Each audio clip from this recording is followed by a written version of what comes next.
જગ્યાનો કેટલો સરસ યુટિલાઇઝેશન કરી રહ્યા છે. આ ઝૂમાં તમારે આવવું હોય તો સૌથી અગત્યની વસ્તુ ડેનવર ઝૂ માટે, આ ડેનવર ઝૂ વિશે મારું કન્ક્લુઝન આપી દઉં.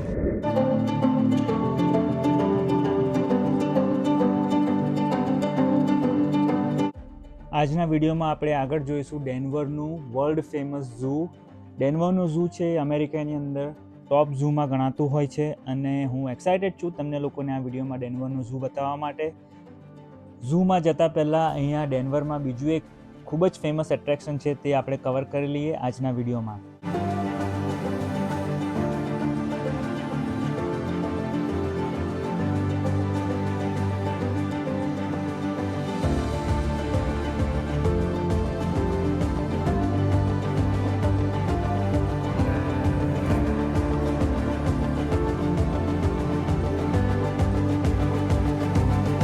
ડેનવર કોલોરાડો અમેરિકાથી તમારા બધાનું ફરીથી સ્વાગત કરું છું મિત્રો. અત્યારે હું આવેલો છું તે છે રેડ રોક એમ્ફી થિયેટર. આ ખૂબ જ બ્યુટિફુલ જગ્યા છે, one of the best attraction છે અહીંયા ડેનવરનું. આ જગ્યા ડેનવર ડાઉનટાઉનથી ફક્ત 15 માઇલ દૂર જ આવેલી છે, 20 મિનિટ્સ ડ્રાઈવ. આજના દિવસમાં 2 થી 3 એટ્રેક્શન કરવાના પ્લાનિંગ છે. મારી પાછળ જે તમને મોટા મોટા લાલ પથરાઓ દેખાય છે તે એકચ્યુઅલીમાં ઓપન થિયેટર છે. અહીંયા આગળ લાઈવ કન્સર્ટ્સ થતા હોય છે. અત્યારે કોઈ કન્સર્ટ નથી ચાલી રહ્યો. હજારોની સંખ્યામાં લોકો અહીંયા આવતા હોય છે. ત્યાં ઉપર રેમ્પ દેખાય છે, ત્યાંથી આપણે જવાનું છે. તો ચાલો ઉપર જઈને જોઈએ કેવું છે આ એમ્ફી થિયેટર.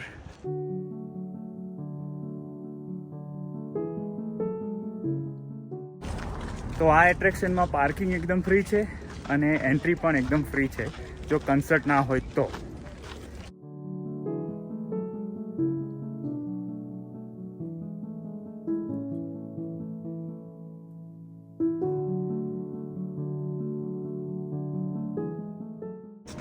ખાસો ઢાળ ઉપર છે એરિયા. અહીંયા આગળ ખબર નહીં એ લોકો એલિવેટર આપેલું છે કે નહીં, કારણ કે આઈ ડોન્ટ થિંક સો કે બધા લોકો આ રીતે આટલા ઢાળ પરથી ચડીને ઉપર આવી શકતા હશે અહીંયા આગળ.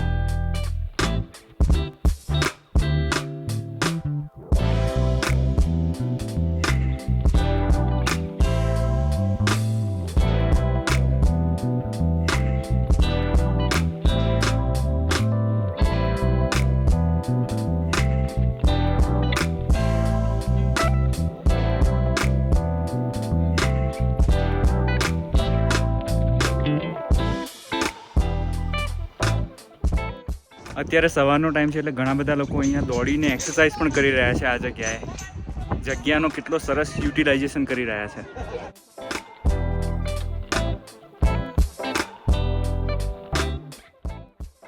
લોકોને આ રીતે એક્સરસાઇઝ કરતા જોઈને મને પણ થોડુંક દોડવાની ઈચ્છા થઈ ગઈ છે, તો થોડુંક દોડી લઉં છું.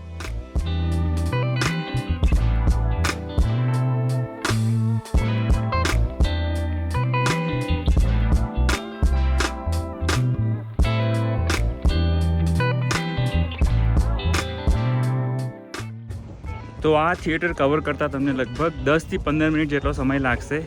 મારા મતે જો તમારી પાસે ટાઈમ હોય તો ચોક્કસ આવવું જોઈએ. કંઈક યુનિક વસ્તુ, યુનિક એક્સપિરિયન્સ થશે અહીંયા આગળ આવશો તો. તો મિત્રો નેક્સ્ટ આપણે જવાના છીએ અહીંનું ફેમસ એટ્રેક્શન ડેનવર ઝૂ. પણ ઝૂમાં જતાં પહેલાં અમને લોકોને ભૂખ લાગી છે તો અમે લોકો ઊભા રહ્યા છે અહીંયા આગળ. મસાલા બર્ગર કરીને કોઈક ઇન્ડિયન ફ્યુઝન રેસ્ટોરન્ટ છે ત્યાં આગળ. તો ચાલો ત્યાં જઈને જોઈએ કે શું મળી રહ્યું છે ખાવાનું.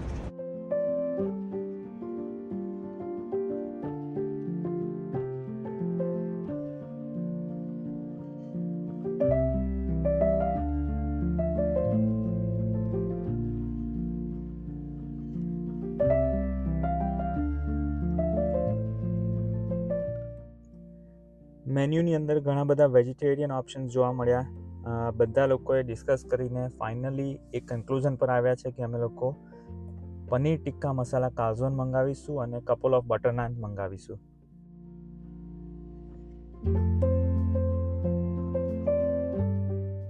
આ રેસ્ટોરન્ટમાં ખાવાનું ખરેખર સારું હતું. હું હાઈલી રેકમેન્ડ કરું છું. જો તમે અહીંયા ડેનવર ડાઉનટાઉનમાં આવતા હો તો ચોક્કસ મસાલા બર્ગરને ચોક્કસ ટ્રાય કરજો.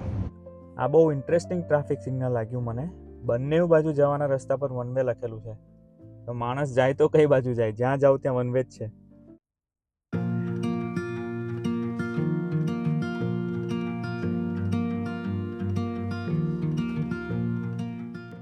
તો અહીંયા ડેનવર ઝૂમાં અમે લોકો એન્ટર તો થઈ ગયા, પણ પાર્કિંગ ફૂલ છે, એટલે પાર્કિંગ શોધતા લગભગ 15 થી 20 મિનિટ લાગી. અને એટ ધી એન્ડ જે ઝૂનું પાર્કિંગ છે એમાં પાર્કિંગ તો ના જ મળ્યું, પણ બાજુમાં એક પાર્ક છે ત્યાં આગળ લખેલી બહાર નીકળીને અમે આવ્યા ને પાર્કિંગ મળ્યું છે. એટલે આ તો ખાલી તમારી જાણ માટે કે ભાઈ પાર્કિંગ મળતા વાર લાગી શકે છે. આપણે ઝૂના એન્ટ્રન્સ પાસે પહોંચી ગયા છે. અહીંયા આગળ એન્ટર થવા માટે જો તમારી સાથે 2 વર્ષથી ઓછી ઉંમરનું બાળક હશે તો તેની એન્ટ્રી ફ્રી હોય છે, અને ગ્રોનઅપની એન્ટ્રીની ફી લગભગ $25 આજુબાજુ છે.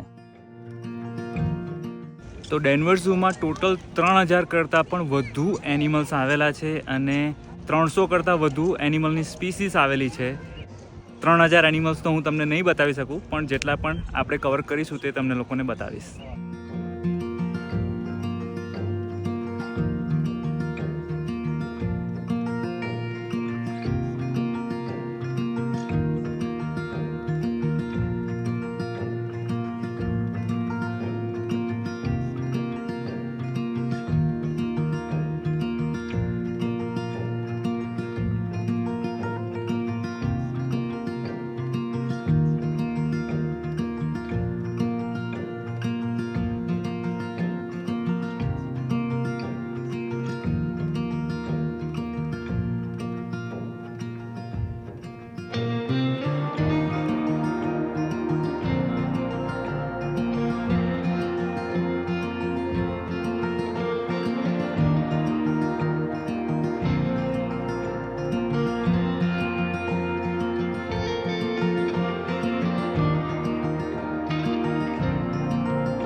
આ ઝૂમાં તમારે આવવું હોય તો સૌથી અગત્યની વસ્તુ ડેનવર ઝૂ માટે કે તમારે ટિકિટ એડવાન્સમાં લેવી પડશે. અહીંયા આગળ ટાઈમ ટિકિટ આપતા હોય છે. જો તમે એડવાન્સમાં ટિકિટ નહીં લીધી હોય ને તમે ડાયરેક્ટ અહીંયા ગેટ ઉપર આવશો તો there is like a 95% chance કે તમને ગેટ પર એન્ટ્રી નહીં મળે, કારણ કે મોટાભાગના ટાઈમિંગ્સ બધા ફૂલ થઈ જતા હોય છે એડવાન્સમાં.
આ ડેનવર ઝૂ વિશે મારું કન્ક્લુઝન આપી દઉં. ખાસું મોટું ઝૂ છે, લગભગ 2 કલાક જેવા તમને થશે જો આખું ઝૂ બધા જ એનિમલ્સ તમારે જોવા હોય, બધું કવર કરવું હોય તો. જો તમે બીજા કોઈ સારા મોટા ઝૂ જોયા હોય અને આ ઝૂને તમે સ્કીપ કરવા માંગતા હો તો કશો વાંધો નથી, દેટ ઇઝ ફાઇન. એવું મને કંઈક એક્સ્ટ્રા ઓર્ડિનરી કશું જ ના લાગ્યું. સારું છે, ખરાબ નથી, પણ સ્કીપ કરવું હોય તો ચાલે, વાંધો ના આવે. તો હવે પછીનો પ્રોગ્રામ છે હોટલ પર જઈને થોડો આરામ કરીએ અને પછી આપણે જઈશું ડાઉનટાઉન ડેનવરમાં. તમે અત્યાર સુધીમાં જોયેલા બધા ઝૂમાં તમારું સૌથી ફેવરેટ ઝૂ કયું છે એ નીચે કોમેન્ટ સેક્શનમાં લખીને મને જરૂરથી જણાવજો મિત્રો. Thank you.